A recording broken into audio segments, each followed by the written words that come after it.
The moment I stepped near the ancient oak tree where my grandfather had driven iron boundary markers into the Texas soil back in 1952, Evelyn Ramsey, the self-proclaimed queen of Willow Creek, swooped in like a vulture spotting prey. "You have no right to be here," she barked, her voice cutting through the calm morning air. Behind her, a gleaming new chain-link fence stretched out, plastered with signs shouting HOA common area. No trespassing. Beyond it, a chaotic encampment sprawled tents, folding chairs. A fire pit like the HOA was hosting a county fair on land my family had owned for generations.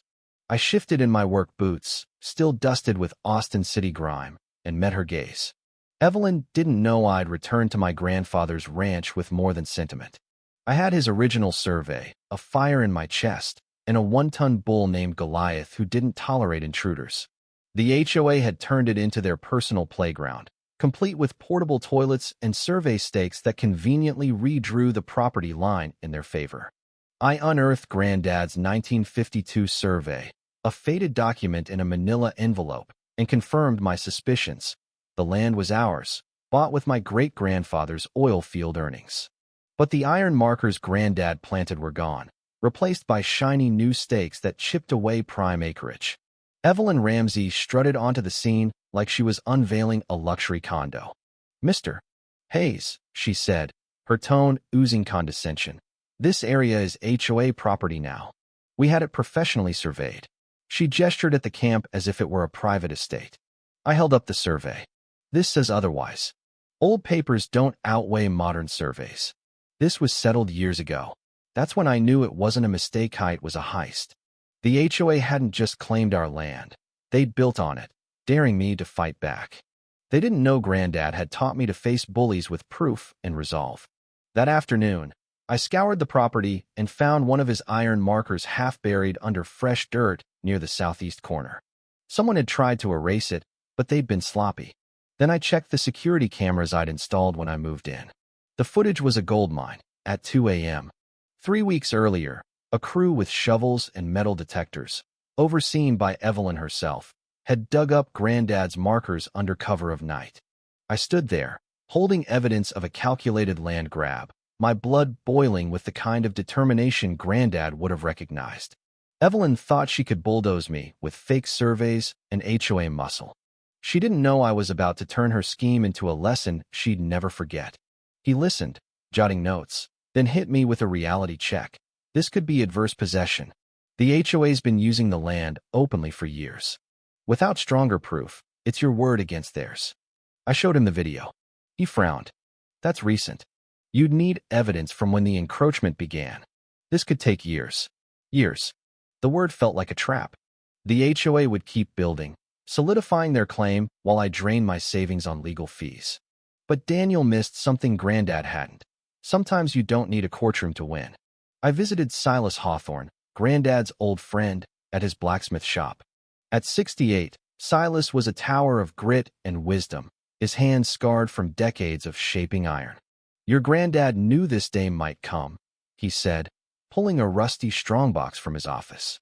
Inside was a 1952 survey, notarized and precise, and something better, a land grant contract from 1875, signed when my great-great-grandfather bought 15 acres from the railroad.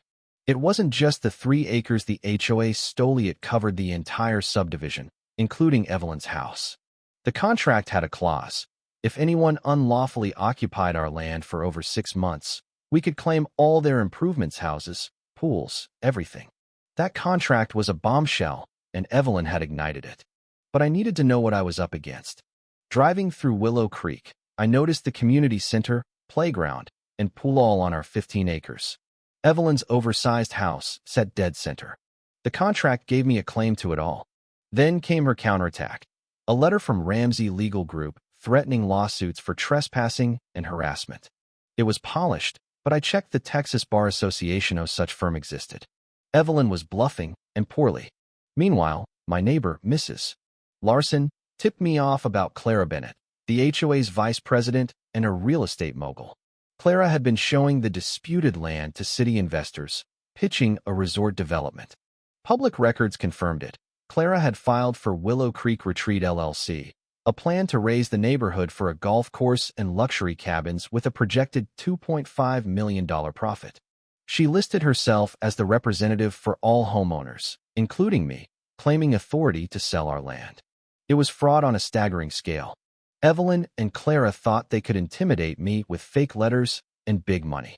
They didn't know I had a 150-year-old contract and a bull named Goliath ready to trample their plans. I decided to act. Instead of drowning in legal documents, I bought 30 head of cattle, including Goliath, a longhorn with a temper like a wildfire. While I set up temporary fences, Evelyn escalated. A truck from Wildlife Control Solutions rolled in, driven by Jake Palmer, a wannabe outdoorsman in spotless camo. Evelyn and Clara watched as he strutted around, pointing at my pasture and calling my cattle a public safety hazard. Their plan was clear: use wildlife concerns to justify expanding HOA control. Overheard phone calls revealed Clara talking to a Mr. Caldwell, assuring him the cattle problem would be handled by killing my livestock and calling it pest control. It was a criminal conspiracy wrapped in HOA red tape. I called Deputy Ben Callahan, a local cop known for despising corruption. He'd turned down a $50,000 bribe from Caldwell Properties, the developers behind Clara's scheme. "Nate, this isn't just about your land," he said. "The FBI's been tracking Caldwell across 4 states for fraud like this. My evidence, granddad's contract, the video, and now a USB drive from Jake's overturned truck tied it all together." The drive spilled when Goliath flipped Jake's vehicle during their safety demonstration, revealing emails detailing Caldwell's playbook: fake HOAs, intimidation, and forced sales. Clara and Evelyn were pawns in a multi-million-dollar scam. The next morning, as Clara opened the gate to let Jake and his hired crew onto my land, I opened mine.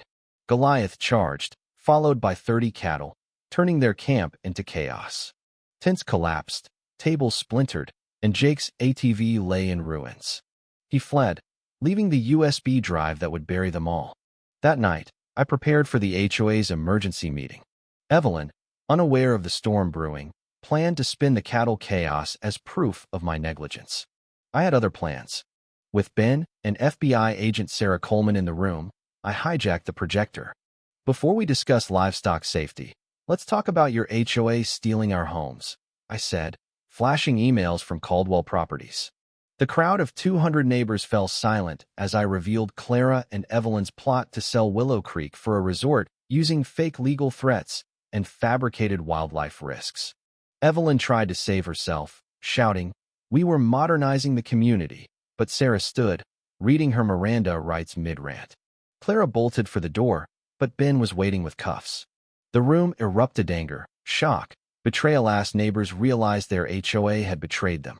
By midnight, volunteers tore down the illegal camp, burning the signs in a bonfire Goliath seemed to approve of. The 1875 contract gave me claim to the community center, pool, and even Evelyn's house. But I didn't need it all. I donated 10 acres for a public park, keeping 5 for the homestead and Goliath's pasture. The FBI used my evidence to dismantle Caldwell's empire, arresting Evelyn and Clara for fraud and conspiracy. Goliath became a local legend, his Instagram, run by Mrs. Larson, hitting 150,000 followers. A bronze bull statue now stands in Willow Creek Park, a reminder that some fights are won not in court, but with stubbornness, a sharp contract, and a bull who knows his land. Evelyn and Clara learned the hard way: you don't mess with Texas, especially when it's got horns.